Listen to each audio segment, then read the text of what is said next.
Salut à toi et bienvenue sur la deuxième vidéo de la chaîne déjà. Aujourd'hui, on va parler de la nouvelle API mise à disposition par OpenAI qui s'appelle GPT Image One. En fait, cette API va nous permettre de générer des images et de les intégrer directement à nos automatisations.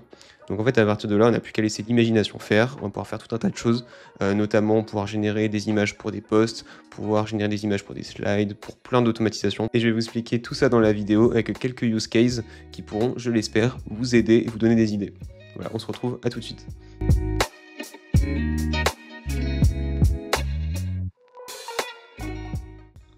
On se retrouve sur le patch note d'OpenAI qui est apparu semaine dernière, donc le 23 avril, nous parlant du modèle GPT Image One.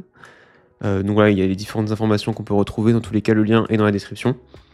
On peut aussi retrouver du coup le pricing de ce modèle. Pricing qui est assez élevé, comme on peut le voir, on est autour de $40 pour 1 million de tokens. Ce qui fait que, voilà, donc j'ai fait quelques petits tests de mon côté. On se retrouve souvent entre 4 centimes et 16-17 centimes, on va dire, pour une génération d'images. Donc dépendamment un petit peu du nombre de tokens dans l'input. Donc on peut voir que c'est à $10 pour 1 million de tokens.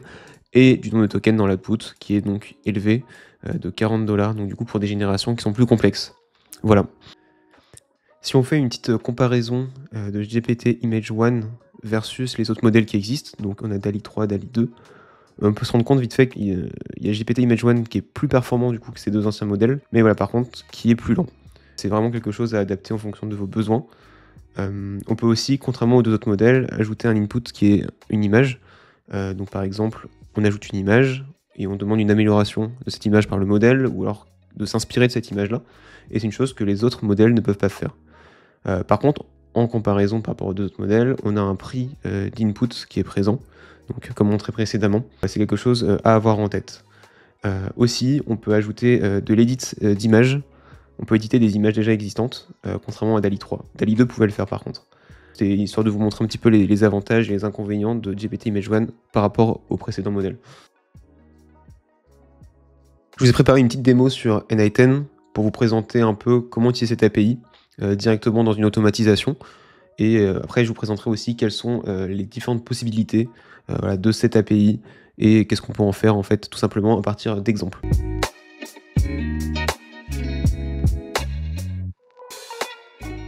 On se retrouve sur n8n juste ici, donc voici une petite présentation. Au début, en input, on a un formulaire n8n on va directement lui soumettre un prompt.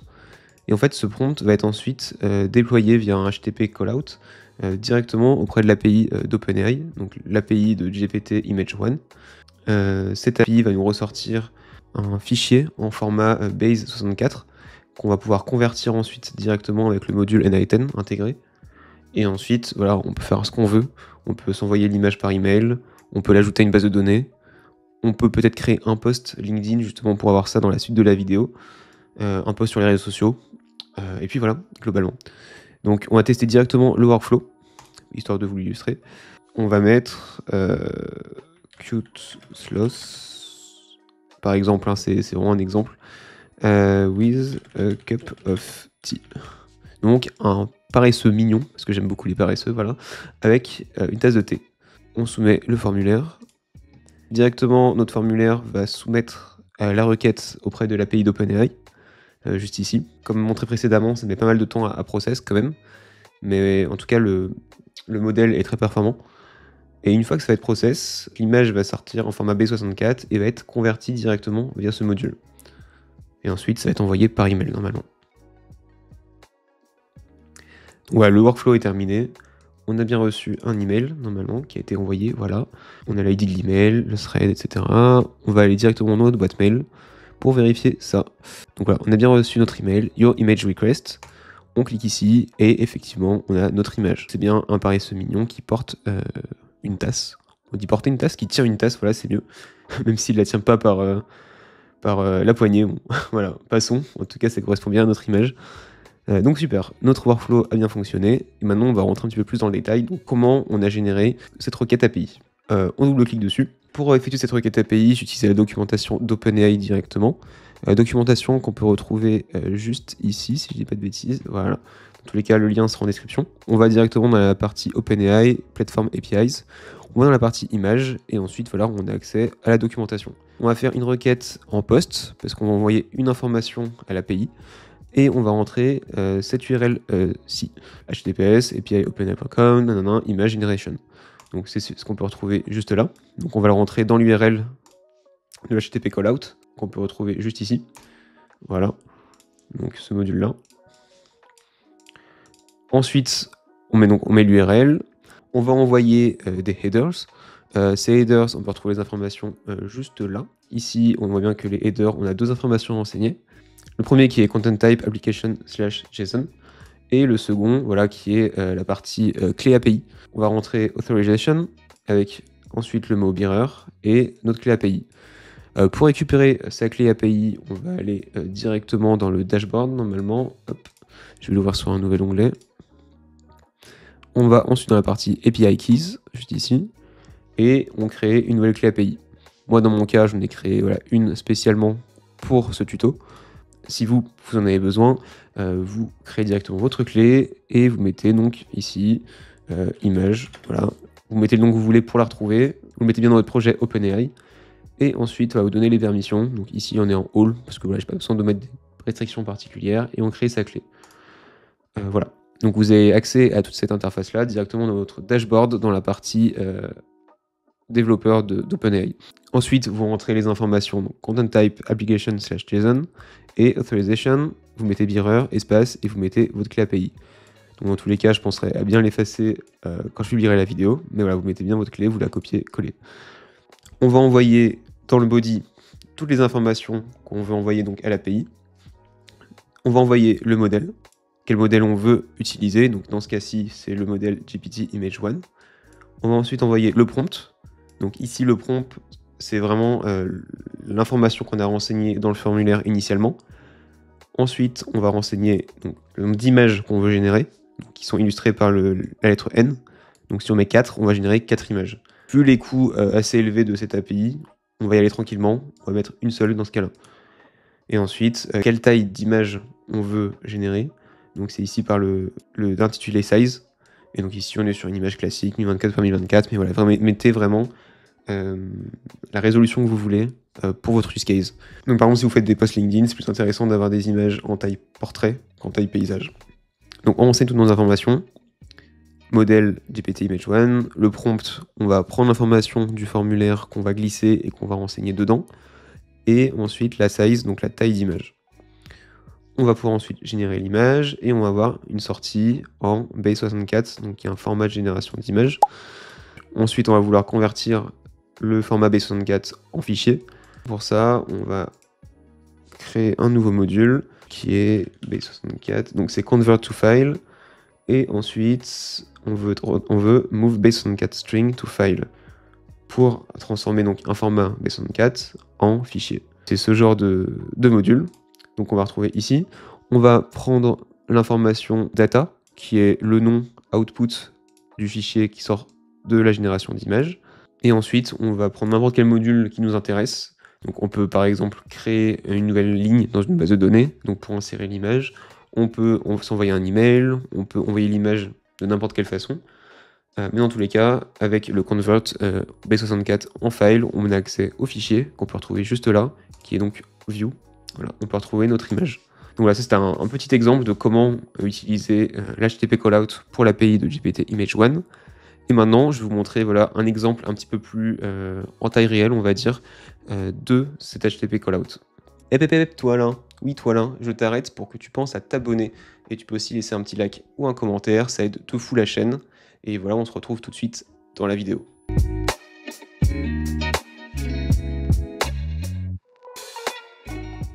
Donc on se retrouve pour une application un petit peu plus concrète de cette API d'OpenAI, donc GPT Image One. Donc sur un cas plus concret, donc cette fois-ci on est sur une génération de posts LinkedIn et à prendre les news des derniers jours en fonction des mots-clés qui nous intéressent. Elle va récupérer les news qui ont le plus de potentiel donc, de percer sur LinkedIn, notamment grâce à cet agent-là qui va permettre d'extraire ces news donc les plus pertinentes. Ensuite, une fois qu'elles sont extraites, on va récupérer le contenu de l'article. Ensuite, on va générer un post, donc un post grâce à cet agent qui va être basé sur un prompt donc pour l'optimiser pour la génération de contenu. Ensuite, on va générer une image donc rattachée à ce post-là. Donc le but de l'image, c'est vraiment de mettre en avant le post, de le sublimer et voilà, donc d'attirer l'œil de l'utilisateur. Et voilà, une fois que cette image est générée, on va ajouter tout ce contenu dans notre base Notion et on va pouvoir récupérer nos posts, donc juste ici.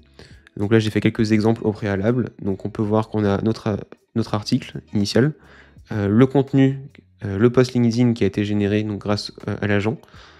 Et ensuite, on a l'image directement reliée, qu'on a hébergé directement sur Google Drive. Voilà. Comme ça, on va pouvoir récupérer directement notre contenu avec notre image, et ensuite, on peut en faire ce qu'on veut, donc le publier sur les réseaux sociaux, le schedule, l'envoyer par mail, etc. Voilà. Donc maintenant, on va partir un petit peu plus dans l'explication du workflow, comment il fonctionne. Donc là, on est sur un workflow qui est schedule, donc qui est prévu pour tourner tous les 2 jours.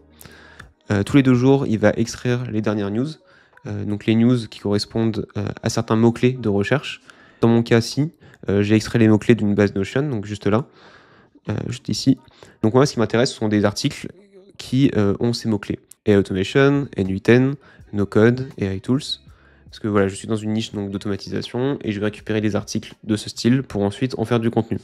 J'ai renseigné mes mots-clés et ensuite, je les récupère. Je les mets en forme pour ma query auprès de News API, qui est le site qui va me permettre de récupérer tous les derniers articles dans cette niche-là. Le but de cette query-là, donc c'est du code, c'est voilà, de mettre en ligne sur une seule et même string tous mes mots-clés et de les séparer par un OR. Cette string pourra ensuite être utilisée directement dans la query, donc juste ici. Ensuite, je vais récupérer donc, les derniers articles, donc les 2 derniers jours, grâce à ce paramètre, donc from, qui va me permettre de récupérer les articles de derniers jours. Et ensuite, je trie les articles par relevancy, donc par pertinence.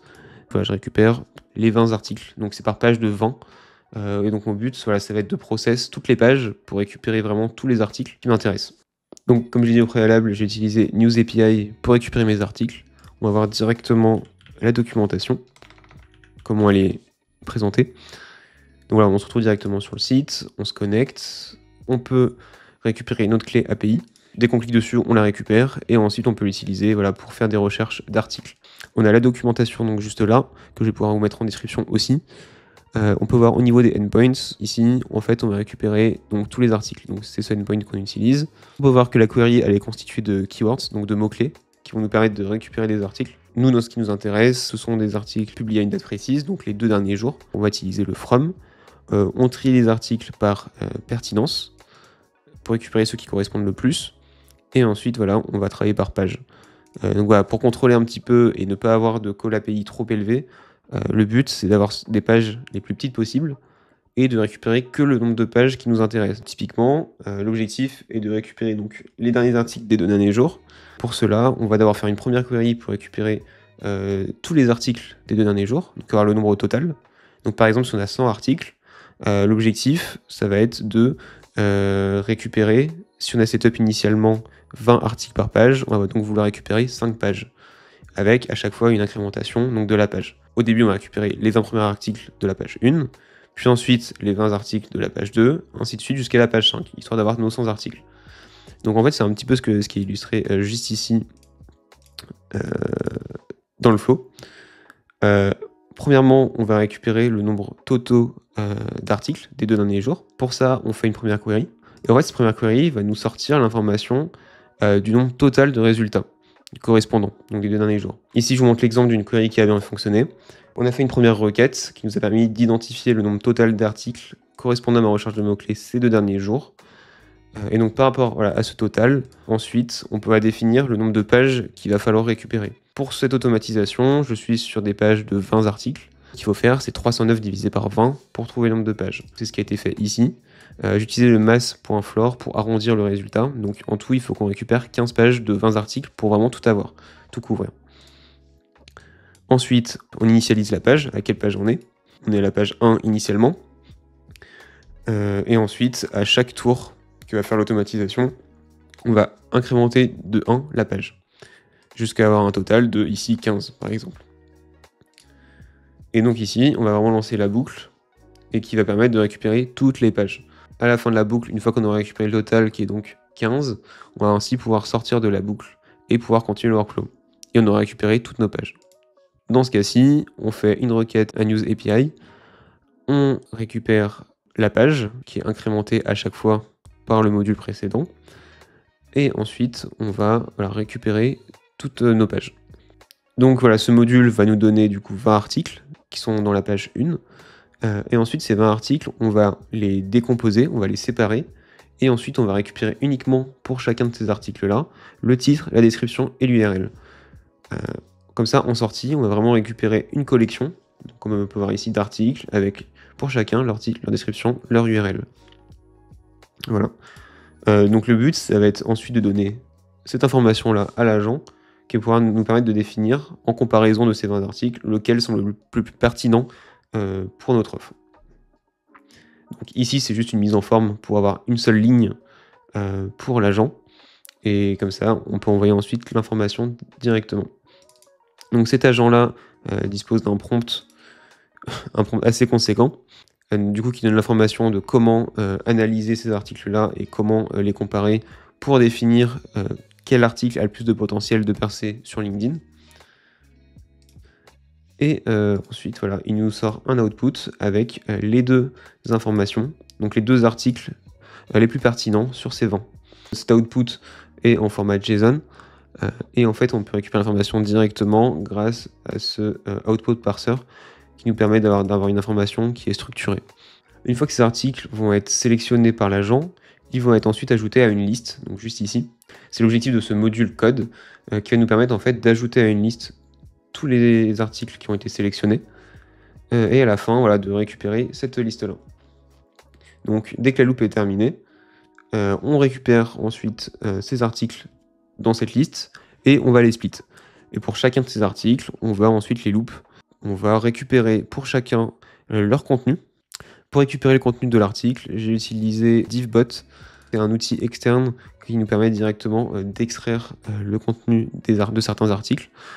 Et tant qu'on ne l'utilise pas trop, voilà, ça reste gratuit. Le modèle freemium est assez cool pour ça. Cette API, donc, c'est le endpoint article qui va nous permettre directement d'extraire l'article. Pour ça, donc, la request est assez simple, donc c'est du get, on soumet un URL, donc dans le body, et en header, on a donc accept application/json pour la récupérer du JSON.